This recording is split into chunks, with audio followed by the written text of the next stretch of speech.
ലഘൂകരിക്കുക. 1/2 whole raise to 2 whole raise to -2 whole raise to -1. അതായത് നിങ്ങളിവിടെ ഓർത്തിരിക്കുക x raise to m whole raise to n equal to x raise to m into n ആണ്. ഈ ഒരു property ഓർത്തിരിക്കുക. അപ്പോൾ നമുക്കിത് എളുപ്പത്തിൽ ചെയ്യാൻ പറ്റും.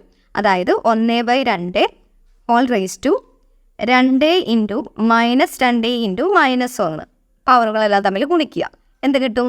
1/2 whole raise to 2 into -2 -4 into -1.